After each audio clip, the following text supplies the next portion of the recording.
This is the Phoenix mind, where the fire refines, break the chains and rise to shine. Rise stronger, lead with heart, every end a brand new start. With Lisa Manzo, we transform, we ignite. This is the Phoenix mind.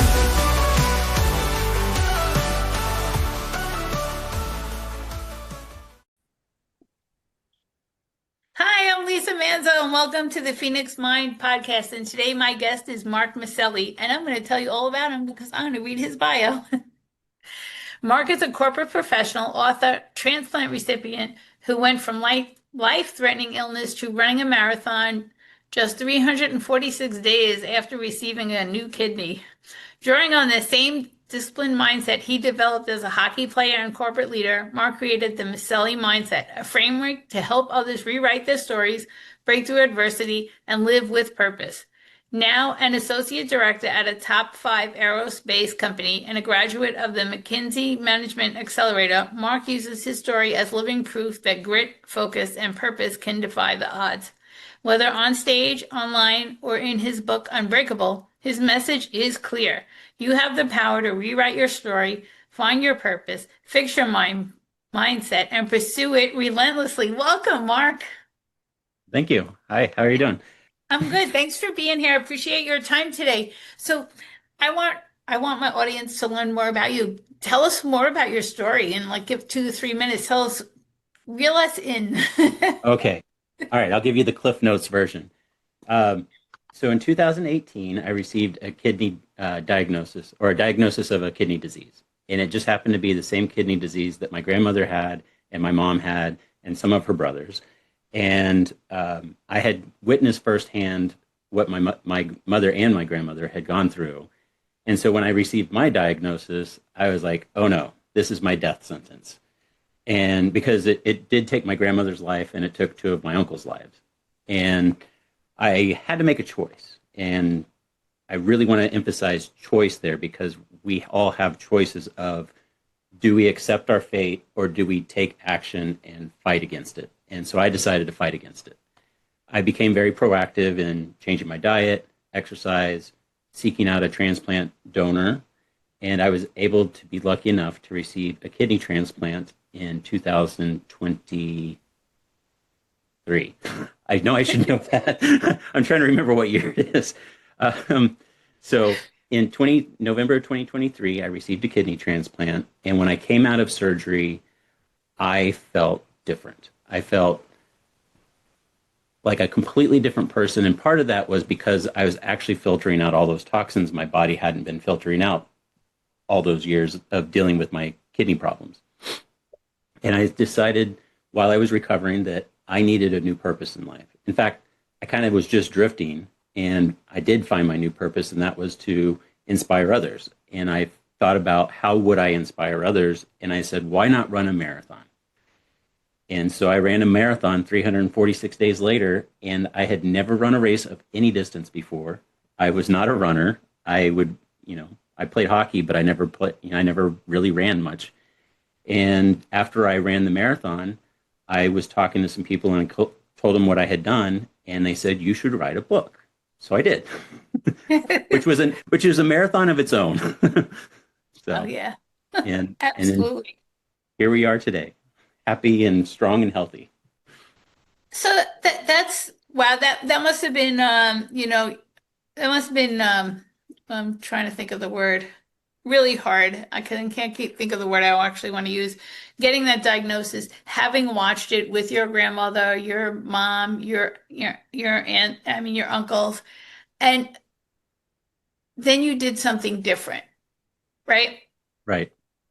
How did you know you had to do something different? I have two sons, and I couldn't bear to think about the idea of them losing their father. And, history repeats itself only because we don't do anything different than what we had done before. And if we don't learn from the past, how are we going to do better in the future? And so I took those lessons, and I do have to admit, my mom came from a poor family and probably undereducated, and especially when it came to health. My grandmother smoked and drank and didn't exercise, and so okay, easy. Don't drink, don't smoke, and don't and make sure I exercise. Those are three easy ones to change. But what I did is I went and educated myself. What can I do differently? And so I spoke to the doctors and I said, this is my plan. My plan is to not go on dialysis, because once you go on dialysis, it's kind of downhill from there. So we developed a game plan to not go on dialysis. And it was just a matter of following that plan, taking action, and having that mindset of, I will not fall victim to what others have fallen victim to. I'm going to be the victor in this. Diet was big, right? Excuse me? Diet. Yeah. Diet is very big. Animal protein is challenging to your kidneys if you have too much of it.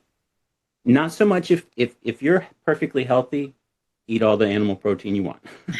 to a degree. To a degree. And I'm not a nutritionist, please do not take any. Wait. Let's give the disclaimer.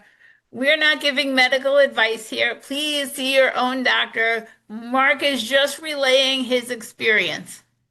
Exactly. Yes. Thank you. So, but in my experience, my doctors told me animal protein, when you have stage 4 renal failure, is going to be so taxing on your kidneys, you're going to have an even harder time filtering out the toxins in your body. And it made sense because every morning when I woke up, if I even slept at all, I had achy joints, I had brain fog, my back hurt. I felt like a 90-year-old man every day when I woke up. And I just thought that was because I was getting older. Turns out it was because I had kidney problems. And so I actually went vegan for 2 years while I was waiting for a transplant. And that stabilized my numbers just enough for me to find a donor before I had to go on dialysis. Oh, wow. Look at that. So that's amazing, because if you didn't stabilize your numbers and you didn't because I think going vegan for me is a radical change. For other people, it's not, but for me, it is. I'm a full-blown carnivore. That was so hard for me. So how are you coping now? Do you eat meat now, or you? I do eat meat now. But on a limited basis? Is that how it goes? Um, I try not to go too crazy with it. Yeah, that's good. So that's so wonderful that you develop. So how do you use this knowledge to help other people in because you have the Maselli mindset. Let's talk a little bit about that. Right. So the Maselli mindset is just really, I wouldn't say there's anything unique in it.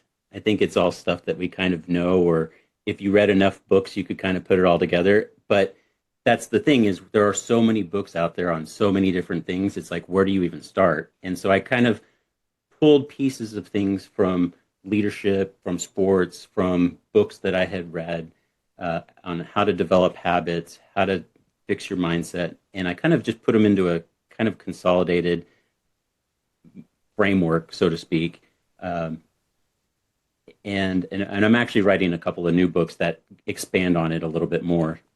But I have a 7-day mindset reset PDF that I have on my website that it's, if anyone wants it, they can just, reach out to me and I'll send it to them for free. And it's 7 days. It's 7 days, and each day has a different action that you can take to start changing your mindset, about flipping that mindset of, oh, woe is me, to, oh, why not me? And those kinds of things of how do we start to kind of be a little bit more self-aware of how we behave. And then once we know how we behave, turning that around and turning things into more of a positive than a negative. I like that. Reframing the words that come out of our mouth in the self-talk, right? Exactly. Yeah. I think so often, if we had friends that talked to us the way that we talk to ourselves, we probably wouldn't be friends with them. We wouldn't. We wouldn't. Right? I had to learn to be kind to myself. I really had to learn that. And interestingly enough, I have this shirt that says "Be kind," right? Hmm. And if I'm going into a situation that I know may be tense and somebody who I don't get along with very well, I make sure that I wear that shirt so that their unconscious mind gets that message. Right. Right. And it's really, I was always kind of a Debbie Downer, negative kind of person. And when I woke up from the transplant again, I felt transformed, and I started seeing things in a different light because I was given a gift. I was given a gift and a second chance at life.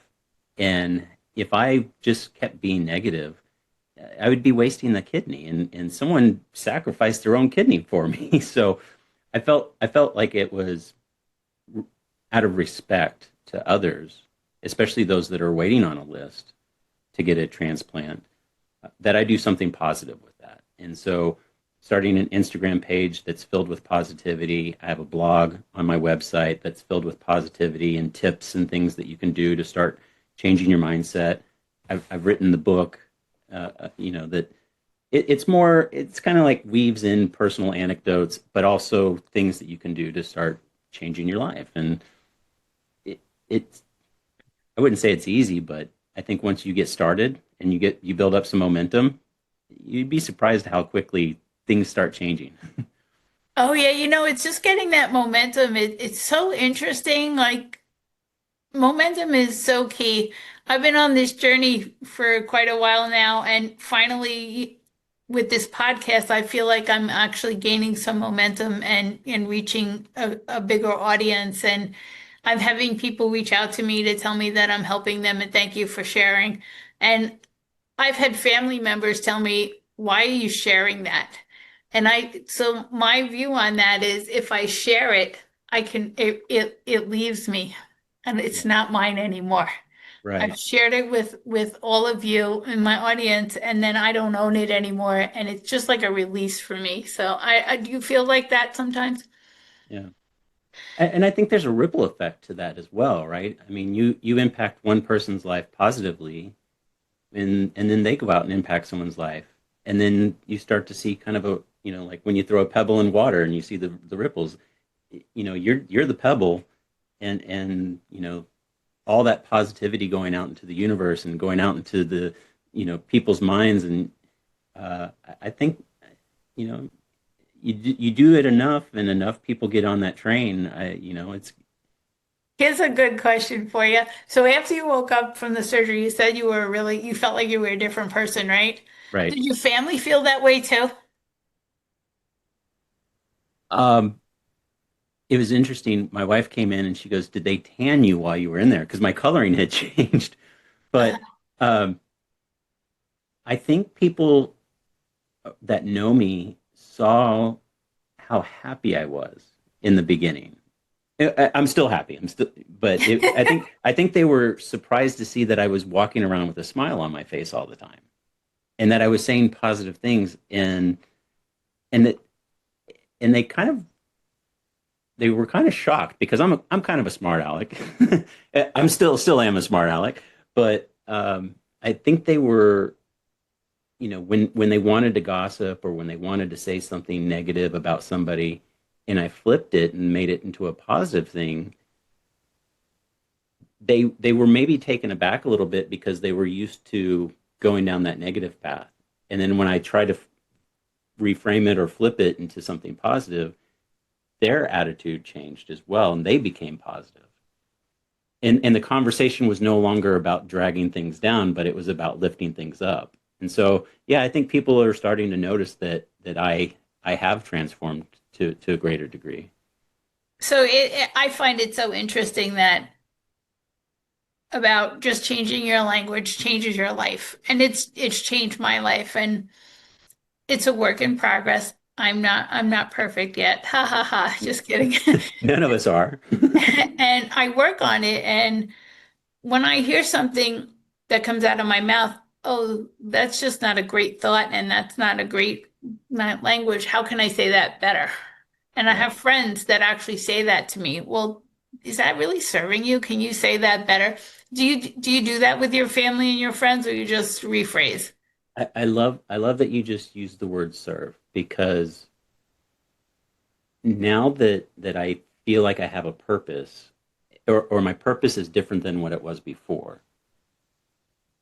When I go to do something or say something, and I feel like it might be going kind of in that maybe negative direction, or maybe even neutral direction. My question, I stop and I pause and I actually have that second to myself to ask myself, how is this serving my purpose?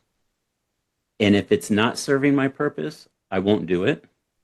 And if it's not serving my purpose in a positive way, I'm not going to do it.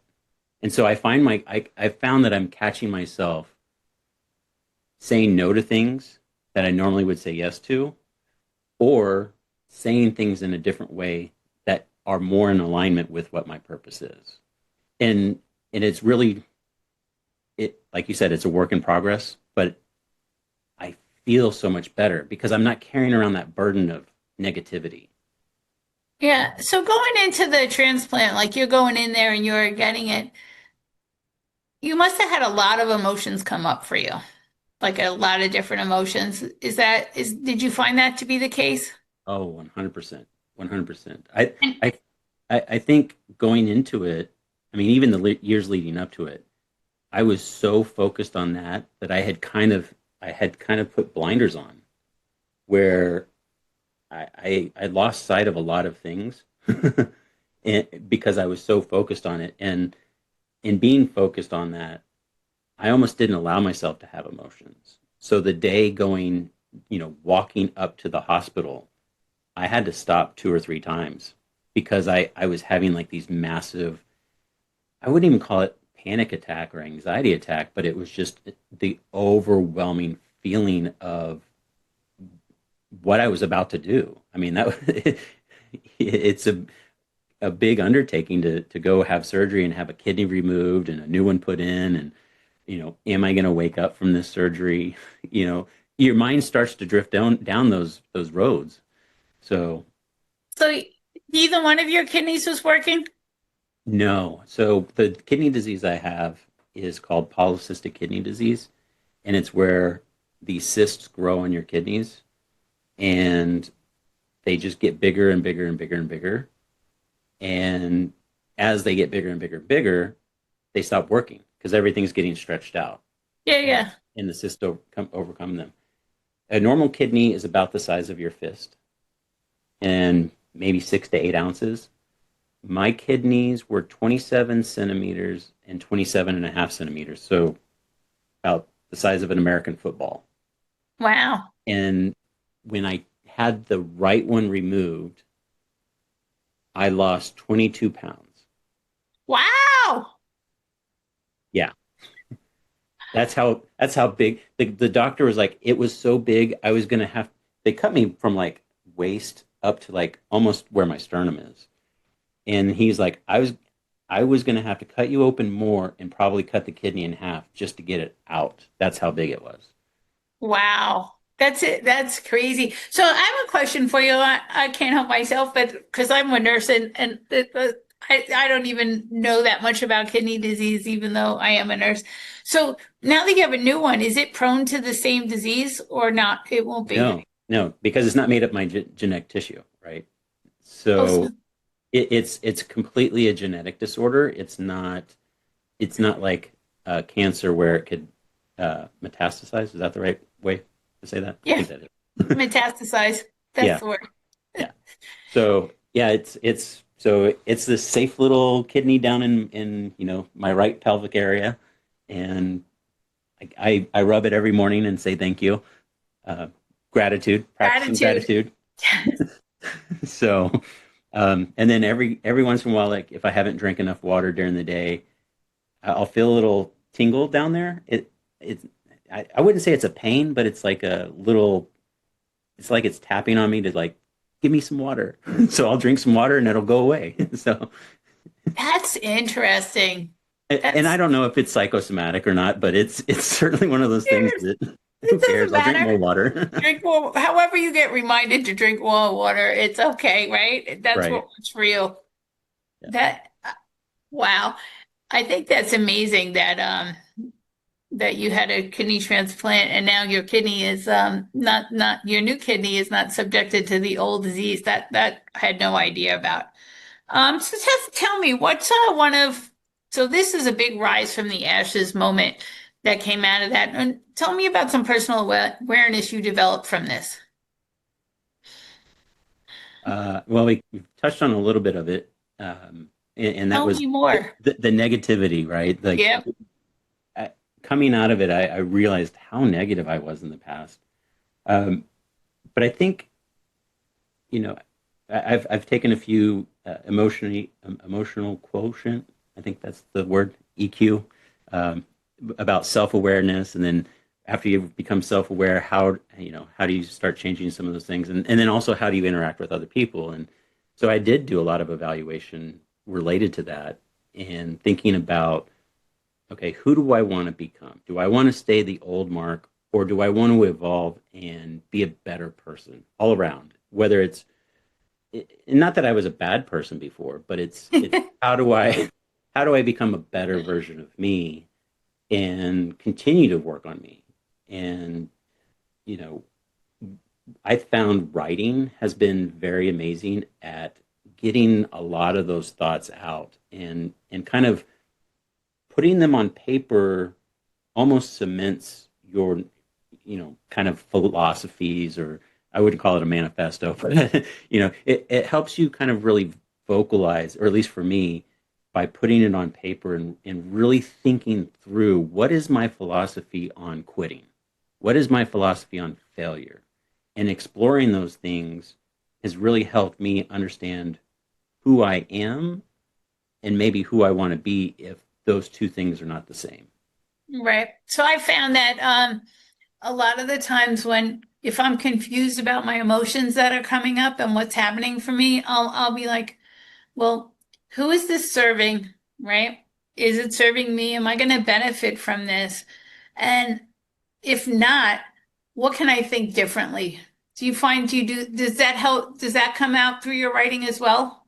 Yes, right. And so, writing goals down, or writing down philosophies on failure or whatever, and you go, ooh, well, that's what I wrote down, but that's not how I'm living. So, what are the things that I need to do? What actions, behaviors, habits do I need to change so that I can be more in line with that philosophy than how I'm currently living? And so it's recognizing there's a delta between what you want to be and what you are, and then putting together an action plan to get there. I'm a program manager, so it's all about what's the action plan to get to our goal. So I've kind of used some of that to define, all right, well, what are the 5 steps that I need to take to be nicer to my kids? What are the 5 steps that I need to be nicer to myself? Those kinds of things.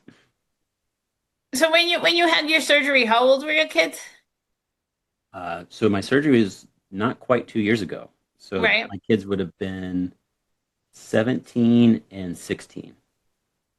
Were So were you able to help them process through their emotions that they were feeling and everything that was happening with you for them? Because you are genetically related and they may theoretically run into the same thing that you're experiencing.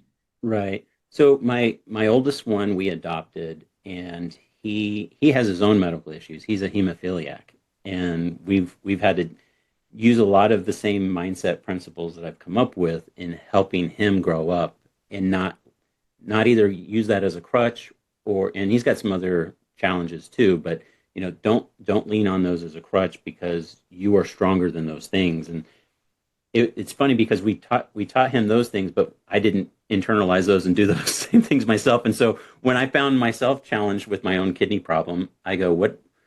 Well, I can't tell him those things and then not live the same thing. So it was almost like I learned from him from what I taught him. So it was kind of this weird circle back thing. But my younger son, who is my biological child, I think he had some concerns, and he's very empathetic and he's very emotional, especially when it comes to those kinds of things. And we did have to sit down and talk to him and say, this is a 50-50 chance that you have this in the future.